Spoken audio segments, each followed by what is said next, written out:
Welcome back to the show, everyone. Joining me now is beautiful Dr. Dahlia Artal, Medical Director of Chest Imaging with RadNet. She's here to explain the very important issue of lung cancer screening. Dahlia, welcome to the show. Thank you so much for having me. Or I should say, Dr. Dahlia Artal. No problem. I'm the director of chest imaging at RadNet. And again, thank you so much for having me. This is a really important subject for me because lung cancer screening can truly save lives. It helps us catch cancer early when it's most treatable. And that's why this conversation matters so much to me because we could really make a difference. Dr. Dahlia, are you seeing lung cancer in younger people due to environmental factors? Sure, there are a lot of different risk factors involved. Smoking is still the number one risk Is factor for it? developing lung cancer. Others would be secondhand smoke, certain job exposures, for instance, asbestos, diesel. Firefighters can be screened for this reason as well. Pollution, more so in some cities and in others. Of course, fires that are going on right now in Canada. And of course, we experienced fires here earlier this year.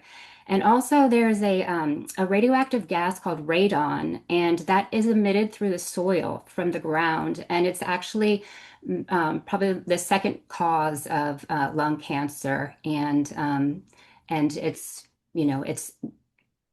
odorless and tasteless, and it's just being emanated from the ground, from the soil, and that could also be a cause as well.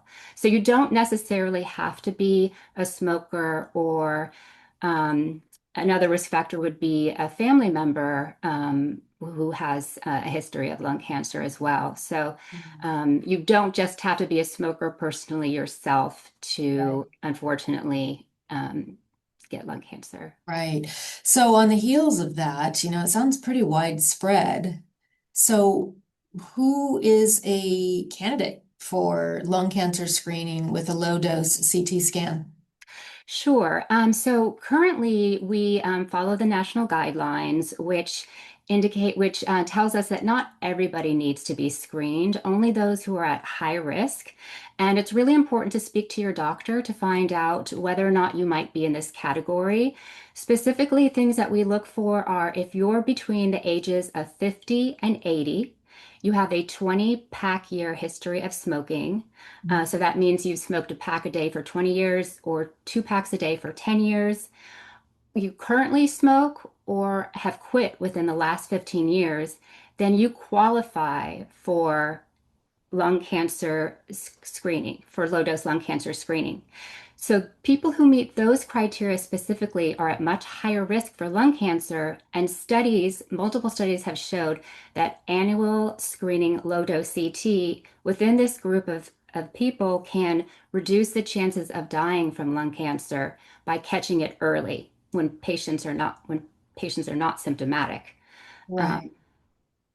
So you mentioned some of the factors, but what are would you say the top five risk factors that contribute to lung cancer and therefore obviously people would want to go get screened? I mean, smoking is one of them. You've talked about a few others, but really up there on the top of the list. Yeah, I mean, smoking is really probably one, two, three, four, five. Is it Um, really? yeah, and then of course, Wow. there's environmental and genetic, Right. uh, factors that contribute to that as well. But yes, so now and it's any kind of tobacco product, so it's not just cigarette Really? smoking. So So like even chewing tobacco, does that affect the well, lungs that at all? causes more oral tongue-based cancers, Sure. less so like inhalational irritants cause. So any particulates, any you know hazardous materials that are particulates in the air that you inhale that get into your lung tissue can cause lung cancer. Yes, so I knew of someone just maybe last year. um, two people, in fact, they were cousins, and they were exposed to some type of a toxin that was in the air. And I don't recall, I wish I would remember the story correctly. One of them ended up passing away. She had such a severe lung disease, and I don't think it was necessarily cancer. One treated herself by fasting and detoxifying her system, and the other one did not. And the cough progressively got worse and worse and worse until the doctor said there's nothing more we can do.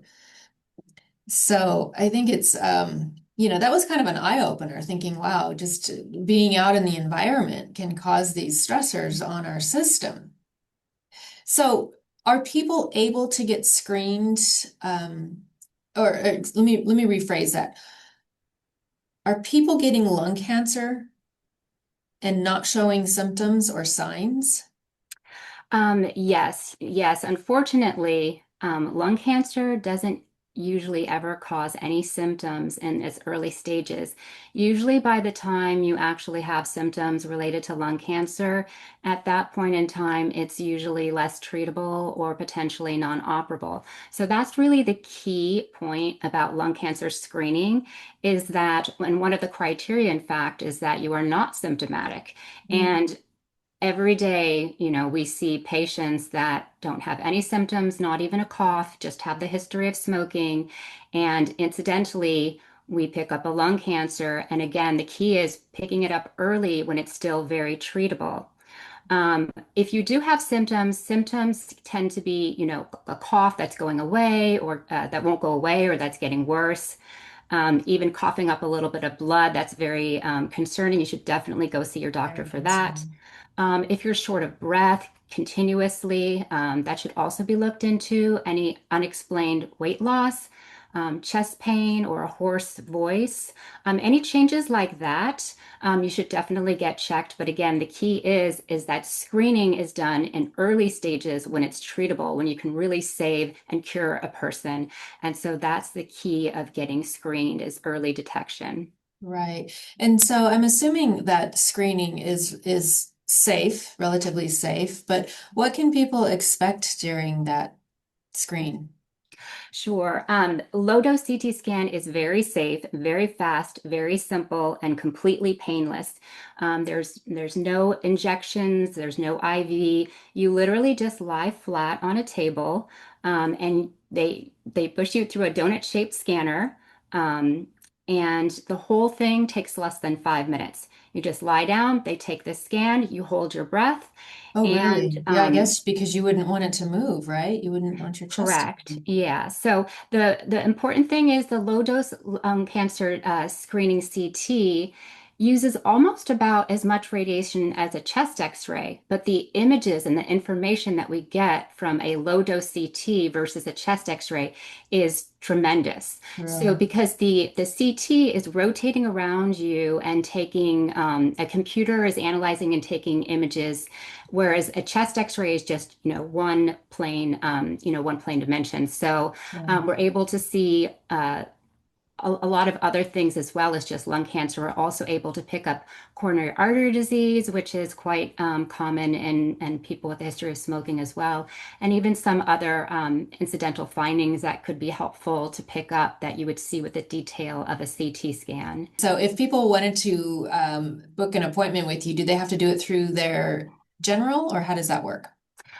Yes, they should speak to their doctor because there's a shared decision-making process. There are a few questions that have to be agreed to, and to make sure that they're being screened appropriately depending on their background and their history. And then you can also visit the RadNet website to find one of our convenient lung screening locations closest to you. Mhm. And another thing I wanted to touch on that a lot of people ask about is radiation and whether or not radiation is safe. And the radiation for a low dose chest CT is again very, very low. When you weigh the potential of finding lung cancer early, um, when it's most curable, when it's treatable, that far outweighs some very small risks of radiation. Again, radiation is repeated exposure over time. And again, a low dose chest CT is almost about the same radiation that you would get if a woman were getting a mammogram. Again, almost similar to a chest x-ray, or even just, you get background radiation exposure from the sun every time you fly across country. So it's almost equivalent to a round trip flight to New York. Is it really? So yeah, so again, speak to your doctor, discuss what your risk factors might be. And I do believe that screening is going to be expanded to more people in the future again because it's such a low dose, and if done appropriately, it can again, screening saves lives if it's caught early. Sure. Wonderful information. Thank you so much for joining us today, Dr. Dahlia. Thank you so much for Appreciate you having being me. here.